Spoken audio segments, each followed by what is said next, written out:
Welcome back to the Print Files at PacPrint, streaming live from the PacPrint Expo floor. And my name's Grant, and I'm joined by Nick and Daniel from EPS. Gentlemen, how are you doing? Doing great. Yeah, thanks for having us. Yeah, cool. Now, Nick, we'll start with you.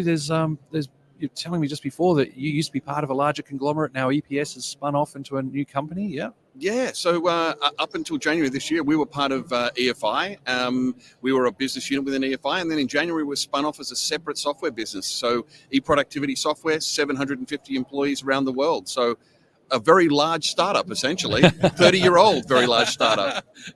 All the benefits of being a new startup, but with all the stuff that comes with being an established company. Fantastic. Yeah, great challenges. Yeah, I could imagine. So, Daniel, how have you found it? You've been with the company for quite a while. And now 6 years now, and it's been fantastic. The energy, we're bona fide software company, as Nick said, but also to be agnostic and be able to now serve our customers without any ties to hardware. Yep. But bring the experience and lessons we've learned by being part of a hardware company for so long. Okay. Now we can offer those benefits across the board and extend our partnerships beyond what we've had in the past. So it's been fantastic for both us and engaging with our customers alike. Awesome. And how are your customers finding it? What's the feedback been from customer base? Outstanding. I have the luxury of living About time. Yeah, about time. Yeah, I think that's pretty much it. Look, I think I have the luxury of living in Southern California and, traveling the world. I think universally the feedback has been about time. This is great. You're an independent software company, seeing great investment and partnerships with people we didn't partner with before. Like HP, we've got a great partnership going with them. Didn't exist before. And that's part of being an independent. Yeah, no, exactly. You can work with everyone. You're not locked into one particular platform. Exactly. Okay. So can you tell me about the products that you've got? You talk about productivity software, was it there? Yeah. Yeah. So what have you got? So if you think about our business, really we are business and productivity workflows. So everything from order acquisition, online e-commerce through MIS systems, scheduling, data collection, shipping, job ganging. We sort of got it all.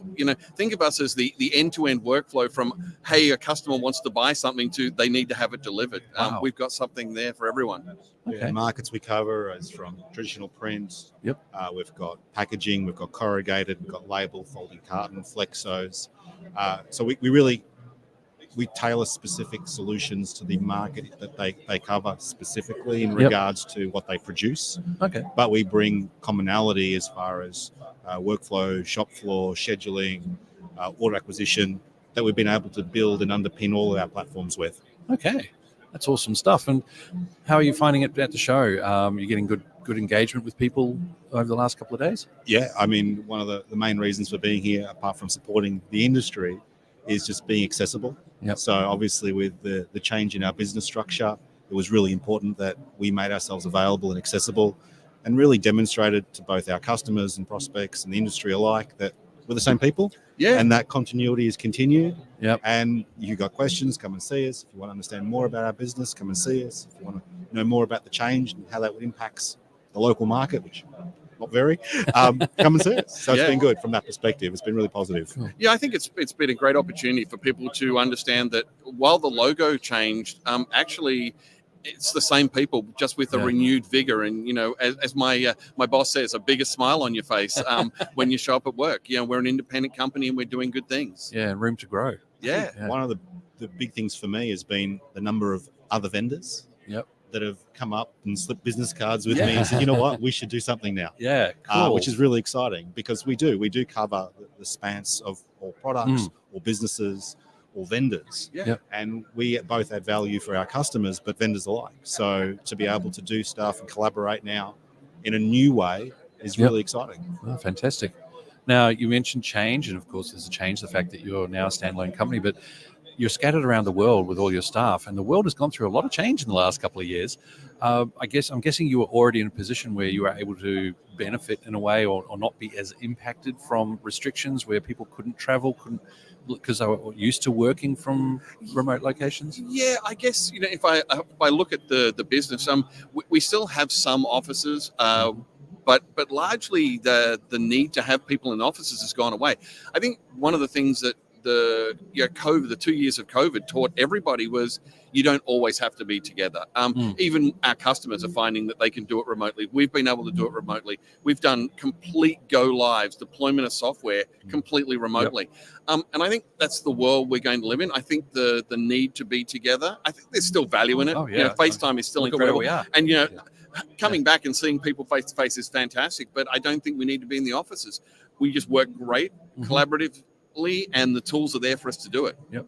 And it's good to be able to come back and catch up with everyone face to face, shake hands, hopefully, things like that.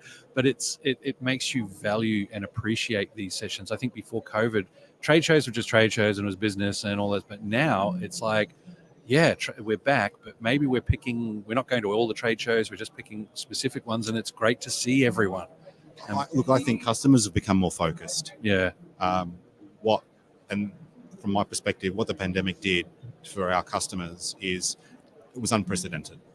For the first time in most generations of working people, they were faced with the real reality that what would my business look like if 40%, 50% of my revenue didn't come in. And they were forced to reconcile and how they do business, what's important to them, what products, what solutions, unlike ever before. Yeah. And what we've found as a result of that, people looked inwards to their business and realized they didn't have the data, they didn't have the tools to be able to identify and rationalize and make informed decisions. Gotcha. And as we're getting back out, as we're re-engaging, so many people are saying to us, we will not put ourselves in that position. We were exposed, we've identified, and now they're making steps towards resolving those issues. And they come to us knowing what they want. Yeah, they know I they need to be able to do X, Y, Z. Yep. Can you help me? Show me how you would do X, Y, Z. And it's fantastic. It's great. I think they've identified the business challenges that they have. I think more and more people are starting to understand that, as Daniel said, diversification. If I produce that one product line and that's all I produce, I've exposed myself. I mean, we've seen it time and time again. In the automotive industry and other spaces, that one product line stops. Right now, what do you do? And I think customers are starting to see that they can diversify. They can also automate that with the right software tools in place, the ability to pivot and diversify their business without adding more people, because it's really hard to find good people. I think it's become really critical for them. And that's, we're seeing through this past 2 years, many of our customers have seen that as the time to pivot, the opportunity to actually invest. Yeah. And not just selling ink on paper. That's a core part of what we do, but there is the whole cross-media aspect to that, selling campaigns, selling IP, selling what we do best as a multimedia platform, as a multimedia company, as a multi-communicational industry, and applying that to other forms, not just print. And the irony of it is it driving print back up. Yeah, absolutely. So it's driving it back to print. Yeah. So it's been good to see that too. Yeah, print still has life. Absolutely. I remember the first time I saw it 20 years ago, someone said print was dead. I think what it is certain types of print have died. Yep. How many newspapers really exist worldwide these days? So in some respects, print is dead in some aspects, but I think it's a very vibrant market. What gets printed is different. You look at many of our customers, what they printed 10 years ago, what they printed 5 years ago, what they print today is changing. We've got customers that 5 years ago said, 10% of my business is in packaging, and that's kind of maybe a growth area for us. 5 years later, it's half their business, right? Yeah, exactly. It has grown. Into display graphics. They're moving into something in an adjacent. So net, they're still printing as much. It's just different type of print. Yeah. As the saying goes, print is dead, long live print. Exactly. Yeah. Well, gents, is there anything else you'd like to touch on while we're here? No, I mean, I think what people need to take away is, this now more than ever is the time to look for opportunities to what else can I do with the equipment I have? What else can I do with a small investment? How do I automate the processes? We hark back to the days of the Henry Ford, the industrial manufacturing. How do you manufacture that thing as the most efficient manufacturer, but not the only thing you do?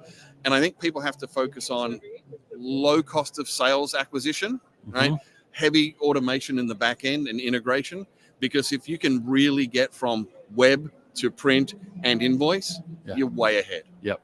Exactly. I think one of the common themes I've been hearing as people have been coming up is the labour shortage. Yes. We're talking about both there being a double whammy of a labour shortage and, in our industry specifically, an ageing workforce. Mm-hmm. So one of the common conversations we're having is, how do you leverage technology in order to mitigate some of these risks as there are less people and they're aging? Yep. So, it's something is hot, something obviously both from a hardware perspective, technology can mitigate, Mm-hmm. and also from a software perspective, we can use tools, smarter engines, smarter workflows to be able to sort of help these companies out. So certainly that's been a real common thread the last day and a half.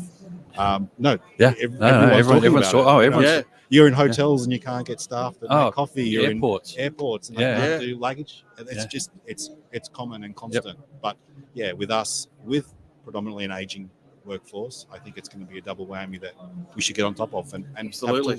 And trying to get the next generation of people interested in the roles. I keep saying to people, I've been preaching this for a couple of years. Let's bring sexy back to print. If you go into a high school and you tell someone that you're a printer, they give you that, that sounds boring. Show them some of the stuff we present today. Some of the stuff that gets printed, the brands, the cool brands. We've got a great customer. I was just visiting recently, and their biggest customers are Nike, Adidas, I'm going to say it the right way here in Australia, Adidas, and a couple of coffee brands. It's cool when they go into a school and they talk about who they print for and they show some of the stuff. Kids go, that's cool. I want to get involved. We've got to bring sexy back to print. I think it's great. It's an exciting time. And we're a communications industry. Let's talk about how we communicate better. That's right. Cool. Well, gentlemen, this has been a rather insightful look into what's going on. We've talked about the people side. We've talked about sexy back to print, and print is no longer dead. It's been great. I've really appreciated it. We've talked about a lot of stuff over 12 minutes. But Nick and Daniel, thank you so much for coming on the show. Great pleasure. Thanks for very having much. us, man. Cool. And thanks, everyone. You've been listening to the Print Files at PacPrint, streaming live from the PacPrint exhibition floor and sponsored by Ball & Doggett. We'll be back soon with another live interview, so stay tuned to this channel.